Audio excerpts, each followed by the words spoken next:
너는 나보다 내 아들들을 더 귀하게 여기고 라는 제목으로 말씀을 같이 나누겠습니다. 오늘부터 우리가 성경 읽기 사무엘상 읽기로 들어갔습니다. 룻기 4장 마지막 장하고 사무엘상 1장 2장을 읽으셨을 텐데요. 바로 전에 본 이 룻기 이틀 동안 읽으셨는데 어떻습니까?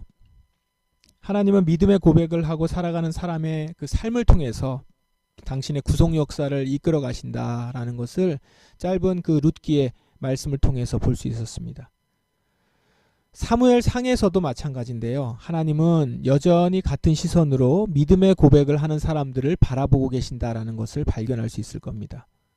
앞으로 여러분 사무엘상, 사무엘하 쭉 계속 읽어가시면서 하나님이 사람을 어떻게 평가하시는지, 하나님이 어떤 사람을 어떻게 쓰시고 일으키시는지 여러분이 좀 묵상하시면서 많은 것들을 발견하시고 깨닫게 되는 시간이 되기를 바랍니다. 오늘은 본문을 중심으로 해서 사무엘상 2장 본문을 중심으로 해서 믿음의 부모로서 자녀를 양육하는 것에 대해서 좀 살펴보고자 합니다. 오늘 그 부분을 좀 볼 수 있는 대표적인 두 사람이 나오게 돼서요. 이 시간 그 말씀을 함께 보면 좋을 것 같습니다. 오늘 사무엘상 1장 2장에는 대조되는 두 양육자를 좀 볼 수 있습니다. 바로 한나와 엘리입니다. 이 두 사람은 같은 시대 같은 지역에 살았습니다. 물론 성경에서 이것을 대조하고자 이렇게 성경에 나열되어 있는 것은 아니지만 차례차례 나옴으로 인해서 우리는 두 사람을 비교해 볼 수 있는데요. 둘 다 같은 시대 같은 지역에 살았습니다. 그런데 자녀 양육에 있어서는 전혀 다른 결과들을 보여줬다라는 것을 알 수 있습니다. 물론 이 자녀 양육이라고 함은 성경이 하나님이 바람직하게 보시는 자녀 양육을 말하는 것입니다. 그 자녀들이 나중에 어떤 사회적 경제적 지위를 갖게 됐느냐를 갖고 말하고 있지 않습니다. 자, 먼저 한나를 한번 보십시다. 한나는 사무엘 선지자의 어머니죠. 사무엘은 아이를 낳지 못하는 가운데 한나가 하나님께 간절히 기도하여 얻은 아들입니다. 이 부분이 참 유명하죠.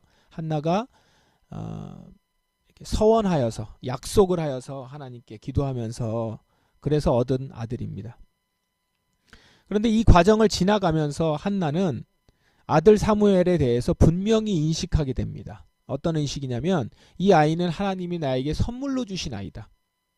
내가 당연히 결혼을 하면 얻을 수 있었던 그런 아이가 아니라 하나님이 특별히 허락하셔서 선물로 주신 아이다.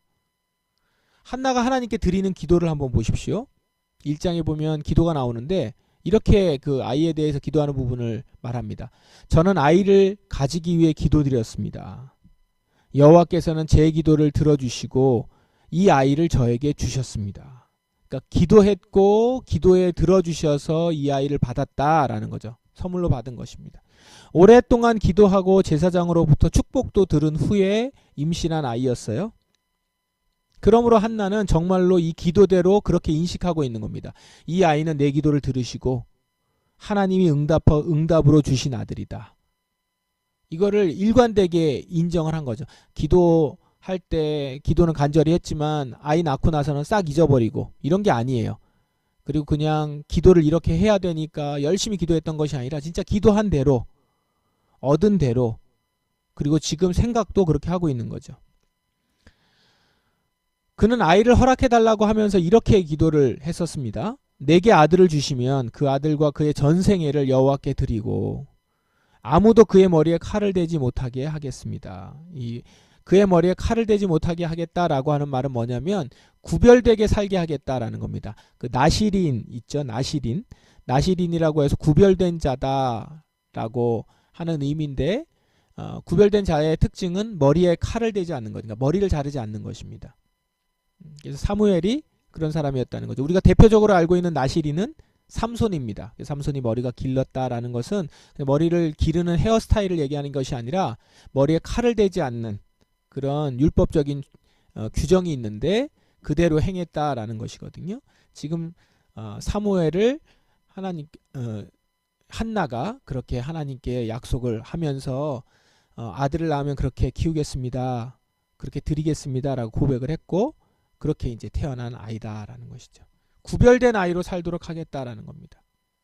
그리고 이제 아이를 정말로 낳았어요. 하나님이 주셔서 아이를 낳고 나니까 이렇게 기도를 하죠. 이제 아이를 여호와께 다시 돌려드립니다. 이 아이는 평생토록 여호와의 사람이 될 것입니다. 이렇게 기도했거든요. 그리고 정말 그렇게 했죠. 한나에게 사무엘은 하나님이 선물로 주신 아들이었고, 하나님이 내게 허락하신, 그러니까 나의 소유가 아니라 하나님에게 속한, 내게 맡겨진 그런 아들이라고 이렇게 인식한 겁니다. 그래서 사무엘이 젖을 뗀 이후에 그 젖을 떼기까지는 품속에 데리고 양육을 하다가 젖을 뗀 이후로는 여호와의 장막에 데리고 가서 그곳에서 자라게 했습니다. 이제 그 나실인으로 구별된 자로 키우게 하기 위해서 그리로 보낸 것이죠. 약속대로 하나님의 사람으로 클 수 있도록 성막으로 데리고 갔습니다. 그리고 그곳에서 하나님의 사람으로 자라도록 한 것입니다. 그때부터는 한나가 직접적으로 양육하지는 못했죠. 그렇지만 말씀을 깊이 배우며 자라도록 이끌었던 것입니다. 이제 하나님의 장막에서 자라게 했으니까. 자, 이런 한나의 양육 방법이 신앙으로 키우는 데 있어서는 아주 좋은 방법이다. 그리고 쉬운 방법이다. 이렇게 생각할 수 있죠. 아, 이제 한나는 하나님의 장막에 맡겼으니까 정말로 이제 말씀으로 잘 크겠구나. 하나님의 성막에서 자라게 했으니까 말씀 공부 잘 받고 걱정 없이 잘 클 것이다. 이렇게 이제 예상이 되잖아요. 그런데 그런 생각은 오산이죠. 왜냐하면 지금 사무엘이 들어간 성막, 그 성막에는 관리하는 사람도 있었는데 이 사람들이 아주 엉망이었거든요. 당시 성막을 관리하는 책임 제사장들이 누구였냐면 엘리 제사장의 아들들이었죠. 성경은 이들에 대해서 어떻게 설명을 합니까? 엘리의 아들들은 나쁜 사람이었습니다. 그들은 여호와를 두려워할 줄 몰랐습니다. 이들은 제사장들이었는데 제사장으로서 지켜야 할 규례와 규정들을 다 무시하며 지냈다는 거죠. 나쁜 사람이었다. 말 그대로 나쁜 사람인 거예요. 그냥 빈말로 나쁜 사람이라고 얘기하는 것이 아니라 진짜 나쁜 짓을 했던 나쁜 사람. 그래서 개역 한글 성경에는 이것을 이렇게 표현합니다. 불량자다 이렇게 얘기합니다. 그러니까 지금 한나가 자기 아들을 맡긴 곳은 어디가 된 거예요? 불량자들이 판을 치고 있는 곳인 거죠. 어린 사무엘이 이 불량자들 밑에서 자라게 된 것입니다. 한나는 성막의 이런 형편을 알았을까요? 몰랐을까요? 알고 있었을 겁니다. 들었을 겁니다. 그러면 이렇게 배울 것 하나 없는 불량자들이 있는 곳으로 사무엘을 나실인으로 이제 서약을 했으니까 보낼 수밖에 없죠. 근데 보내놓고 한나는 무엇을 했을까요? 기도를 했습니다. 그가 할 수 있는 일은 사무엘을 위해서 기도하는 일이었습니다. 사무엘상 2장을 시작하면서 한나의 기도가 10절까지 나오거든요. 10절까지가 한나의 기도입니다. 여기 이 기도를 보면 그가 어떻게 하나님께 구하고 있는지, 그의 자세가 어떤지를 볼 수 있는데 한번 쭉 읽어보시죠. 먼저 여호와께서는 내 마음에 기쁨이 넘치게 해주셨습니다. 나는 여호와 안에서 매우 강해졌습니다. 나는 원수들 앞에서 웃을 수 있게 되었습니다. 여호와께서 나를 도우셨으니 나는 기쁩니다. 여호와와 같이 거룩하신 분은 없습니다. 여호와 외에는 다른 신이 없습니다. 우리 하나님과 같은 든든한 분도 없습니다. 그리고서 쭉 기도가 되고요. 9절부터 보시면 여호와께서는 자기의 거룩한 백성을 지켜주시며 악한 사람을 어둠 속에서 잠잠하게 하신다. 그들의 힘이 아무리 세더라도 이길 수 없을 것이다. 이제 고백을 하는 거거든요. 기도하면서 여호와께서는 자기 원수를 물리치시고 그들을 향해 벼락을 내리신다. 여호와께서 온 땅을 심판하실 것이다. 여호와께서는 자기 왕에게 힘을 주시며 자기가 기름 부어 세운 왕을 강하게 하실 것이다. 불량자들 사이에서 살아갈 수밖에 없는 아들을 생각하면서 한나가 얼마나 간절히 기도했을까요? 이 상황에서 지키실 수 있는 분은 여호와 하나님 뿐이십니다. 이 고백이 이 안에 들어있는 것이죠. 매일매일 여호와의 장막을 올려다보며 하나님께 기도했을 것입니다. 주님께서 거룩한 백성을 지켜주시며 악한 사람을 어둠 속에서 잠잠하게 하실 것이며 그들이 아무리 힘이 세더라도 이길 수 없을 것입니다. 이렇게 기도하며 사무엘을 향하여서 주님이 지키시기를 매일매일 여호와의 장막을 올려다보며 하나님께 기도했을 겁니다. 이 기도를 한 번으로 그친 것이 아닐 것이죠. 19절에 보면 이런 구절이 있거든요. 사무엘의 어머니는 제사 드리기 위해서 남편과 함께 실로로 왔습니다. 사무엘의 어머니는 그때마다 자기 아들을 위해 작은 겉옷을 만들어 가지고 왔습니다. 아들이 계속 커간단 말이에요. 그러니까 아들 보러 오는 것도 있지만 아들에게 옷을 지어 입힌다는 말입니다. 다음 제사 드리러 올라갈 때 그때 한나는 또 새 옷을 지어서 가지고 가죠. 큰 아들을 생각하면서 옷을 지어서 그에게 줍니다. 그러면 그동안은 한나가 어떻게 했을까요? 옷을 지으면서 아들의 옷을 지으면서 그러면서 기도했겠죠. 아들을 지키시기를 불량자들의 손에서 건지시고 전능하신 하나님의 그늘 아래 살 수 있기를 간절히 기도했을 겁니다. 자녀를 향한 어머니의 간절한 기도, 하나님을 전적으로 신뢰하고 의지하며 드리는 이 기도를 하나님이 듣지 않을 수 있겠습니까? 그 결과 사무엘은 어떻게 자랍니까? 2장에 보시면 사무엘을 언급하면서 반복적으로 등장하는 구절이 있습니다. 11절 그러나 어린 사무엘은 그곳에 남아 제사장 엘리 밑에서 여호와를 섬겼습니다. 18절 사무엘은 여호와께 순종했습니다. 21절 어린 사무엘은 자라면서 여호와를 섬겼습니다. 26절 어린 사무엘은 점점 자라갔습니다. 그러면서 사무엘은 하나님과 백성을 기쁘게 했습니다.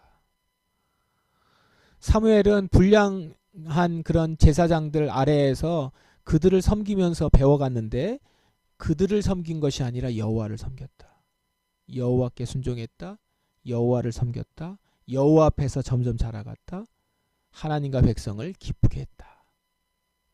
그렇게 한나의 기도대로 한나가 가르친 대로 그리고 양육한 대로 사무엘은 어디 있든지 그곳에서 여호와를 섬기며 살아갔습니다.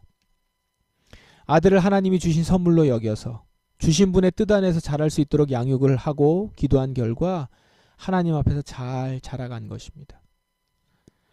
하나님 앞에서 자라는 것을 최고의 가치로 여겨서 그가 하나님에게 속해 있음을 잊지 않았죠. 아들에 대한 엄마의 최고의 관심은 자녀의 영적 성장이었던 겁니다. 그리고 그것을 놓고 기도했고 그것을 권면했습니다. 그리고 그 결과 사무엘은 하나님 앞에서 자라갔습니다. 하나님 앞에서 섬겼습니다. 그리고 하나님과 백성들을 기쁘게 하는 자가 되었습니다. 반면에 엘리는 어떻습니까? 엘리를 한번 보십시다. 엘리는 당시 대제사장이었습니다. 이스라엘의 영적 지도자였죠. 그런데 안타깝게도 엘리 모습을 보면 늙어가면서 옳고 그름을 제대로 판단하지 못한 사람이다 라고 묘사됩니다. 1장에 보면 한나가 이제 아들을 달라고 기도하고 있는 모습을 보면서 이렇게 혼자 속으로 막 기도했던 것 같아요. 막 이제 자기만 아는 듣게 이렇게 기도를 했겠죠. 근데 그걸 보면서 뭐라고 합니까? 포도주를 먹었으면 조용히 있어라, 그냥 집으로 가라 라고 하잖아요. 그러니까 술 먹고 주정하지 말라라는 거예요. 그러니까 지금 기도하는 모습을 분간하지 못할 정도로 분별을 못하는 사람이었어요, 엘리가. 그런데 엘리 문제는 단지 나이가 들어서 쇠약해진 탓에 생긴 것이 아닙니다. 그는 애초에 그의 문제는 어디에 있었냐면 자녀를 온전히 양육하지 못한 데 있다라는 것을 성경은 보여주고 있습니다. 엘리의 두 아들 얘기를 아까 조금 전에 했는데요. 엘리의 두 아들은 불량자, 제사장으로서 제사장인데 불량자라는 소리를 들어요. 어떤 모습이었냐면 사실 일반인들도 해서는 안 되는 악행을 하지 말아야 될 일들을 저지르고 있어요. 성막에서. 하나님께 우리 백성들이 가져온 재물을 갈취하고 좋은 거를 자기가 취해요. 갈취해서 좋은 걸 자기가 먼저 빼앗아 가고 그걸 또 사람들이 알아서 괴로워합니다. 게다가 하나님의 장막에서 봉사하는 여자들과 잠자리를 같이 합니다. 어떻게 이런 악행을 저질러요? 그러니까 이런 악행이 그냥 한번 실수, 뭐 한번 어떻게 하다가 잘못해서가 아니라 너무 비일비재하게 계속해서 나타난다는 것들을 지금 성경은 보여주고 있는 거거든요. 자, 이런 악행을 중요한 것은 엘리가 다 들었습니다. 이건 나쁜 일인지 아닌지 헷갈릴 일도 아니죠. 한나가 기도하고 있는 걸 뭐 포도주 때문에 주정하는 것이다 이렇게 헷갈릴 그런 차원이 아닙니다. 이건 분명한 범죄 사실을 들었어요. 자, 그런데 이걸 듣고 어떻게 반응합니까?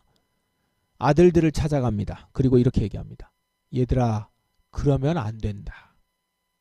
너희들에 대한 소문이 좋지 않다.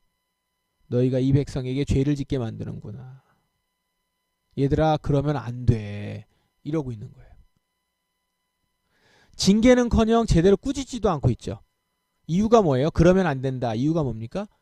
너에 대한 소문이 좋지 않다. 그렇게 하면 소문이 나쁘게 나. 너 이미지 안 좋아져. 이런 거 아닙니까? 하나님 앞에서 무슨 범죄를 저질렀다라는 얘기를 하는 것도 아니고 소문이 좋지 않다. 백성에게 죄를 짓게 만드는구나. 여기 이 말이야 옳은 말을 했어도 이제 거기서 그냥 그치는 거예요. 그러면 안 된다라는 거죠. 타이르고 있어요. 타이르고 있습니다. 지금 제사장직을 박탈하고 쫓아내야 될 판국에 타이르고 마는 겁니다. 아버지 엘리의 이런 모습을 보니까 아들들이 왜 이렇게 악행을 서슴없이 저지르게 됐는지 이해가 좀 되지 않습니까? 엘리는 아들들을 말씀으로 온전히 가르치지 않은 것입니다. 그냥 제사장으로서 제사장 아버지로서 세습하듯이 제사장을 넘겨줬는데 그냥 제사장직만 넘겨줬을 뿐이지 하나님 앞에서 어떻게 살아가야 되는지 아버지로서 자녀에게 가르치지 않았던 것이죠. 단호하지도 않았고요. 그러니까 이제 25절에 보면 어떤 말씀이 있냐면 엘리의 아들들은 아버지의 말을 들으려 하지 않았습니다. 이렇게 나오거든요. 당연하죠. 들었겠습니까? 아마 어릴 적부터 이래 왔을 겁니다. 그러면 안 된다. 너가 지금 마음이 안 좋다 해도 그러면 안 된다. 아이들 편에서 들으려고 했을지는 모르지만 아이들은 엘리의 아들들은 하나님의 말씀을 듣지는 않았던 것이죠. 자기 하고 싶은 대로 했던 그런 삶이었던 것 같습니다. 엘리는 하나님 앞에서 양육하지 않았습니다. 그 누구보다 하나님 앞에서 잘 클 수 있는 조건을 갖춘 자녀들이었죠. 성막에서 자랐고 말씀을 깊이 알고 있는 대제사장의 아들들이었어요. 그런데 하나님 앞에서 자라지 못했습니다. 왜냐하면 엘리가 그렇게 가르치지 않았기 때문이죠. 이것을 하나님은 당신께서 꾸짖으시면서 이렇게 말씀하십니다. 너는 나보다 내 아들들을 더 귀하게 여기고. 여러분 이 말씀을 한번 주목해 보십시오. 너는 나보다 내 아들들을 더 귀하게 여기고. 하나님이 엘리의 양육 태도를 지금 지적하고 꾸짖고 계시는 겁니다. 어떤 태도입니까? 하나님보다 아들을 더 귀하게 여겼다. 하나님보다 자녀를 더 귀하게 여겼다는 거예요. 하나님을 귀하게 여기지 않았다는 게 아닙니다. 하나님보다 자녀를 더 귀하게 여겼다. 결국 이들은 어떤 징계를 받고 심판을 받습니까? 엘리와 아들들은 하나님 앞에서 제사장 가문으로서의 명맥이 끊어지는, 그리고 다 비참하게 죽는 그런 심판, 그런 제재를 징벌을 받습니다. 엘리는 자녀들을 하나님께서 내게 맡겨주신, 사명으로 맡겨주신 선물이다 이렇게 생각 안 하고 그저 혈연적으로 당연히 자기에게 속한 것으로 여겼습니다. 내가 제사장이니까 내 아들도 제사장, 당연히. 기도와 말씀으로 가르치지 않았겠죠. 그냥 방임하고 수동적으로 권면했습니다. 자녀의 영적 상태를 걱정하기보다는 자녀의 사회적 위치를 중요하게 여겼습니다. 얘들아, 그러면 안 된다. 너희들에 대한 소문이 좋지 않다. 걱정을 하고 있어요. 아들들 걱정하고 있습니다. 그런데 그 걱정이 왜곡됐죠. 그 걱정이, 그 방향이 잘못됐죠. 결국 걱정은 했지만 그 아들들 어떻게 됐습니까? 심판과 멸망을 받을 수밖에 없습니다. 하나님보다 아들들을 더 귀하게 여길 만큼 사랑했지만 그 아들들을 진정 사랑했다면 이렇게 가르쳐서는 안 됐겠죠. 이 아들들 심판과 멸망을 받는 자리로 가게 된 거예요. 보십시오. 한나와 엘리. 신분으로는 배움의 정도도 신분 차이로도 사회적 위치도 한나와 엘리는 비교할 수 없을 만큼 차이가 났어요. 그런데 자녀 양육은 그런 걸로 이어지는 게 아니다라는 거죠. 여러분, 오늘 한나와 엘리의 양육을 보면서 이 부분만 우리가 집중적으로 지금 잠시 보았는데요. 자, 우리는 누구처럼 자녀를 양육하고 있는지를 한번 돌아보십시다. 이렇게 한번 질문해 보세요. 나는 자녀를 위해서 기도하고 있는가? 아니요. 더 분명히 자녀를 위해서 무엇을 어떻게 기도하고 있는가? 나는 자녀를 위해서 어떻게 기도하고 있지? 자녀를 사랑하니까 기도할 거 아니에요.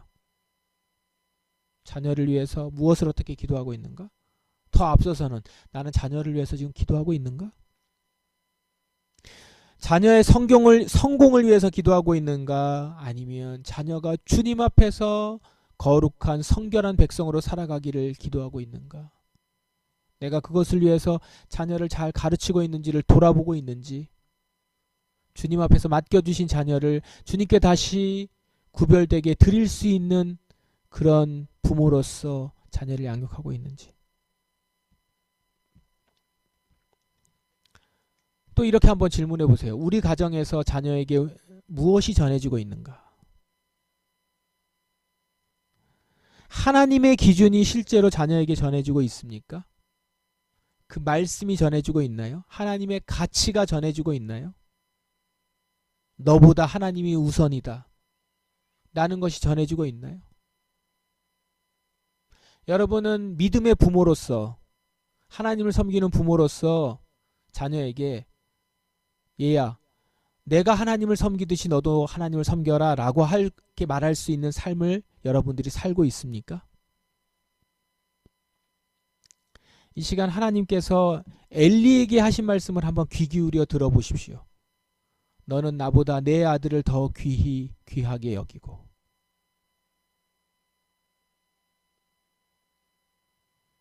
혹시 여러분 이런 말을 듣는 그런 대상자로서 여러분이 되지는 않는지.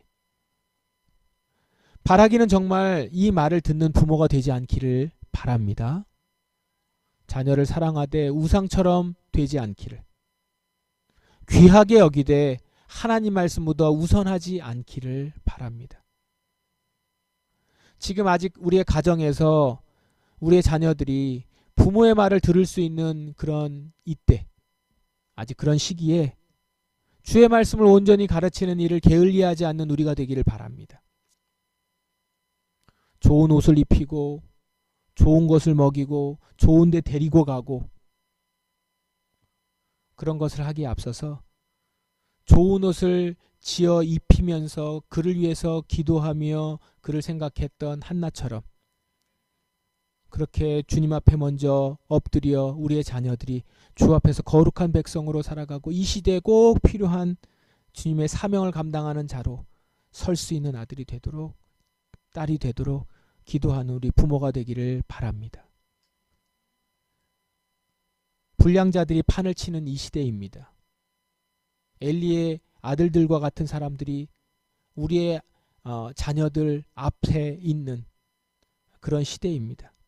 이런 시대일수록 이 시대에 우리의 자녀들을 내보내야 될 때에 우리가 해야 될 것은, 부모로서 해야 될 것은 우리의 자녀들을 기도로 더 붙들고 말씀으로 가르치며 훈육하며 무엇보다도 주님을 사랑하고 주님의 말씀을 순종하여 따르는 부모로서 본을 보여서 자녀들을 하나님께로 인도하는 우리 부모들이 되기를 주님의 이름으로 간절히 축원합니다.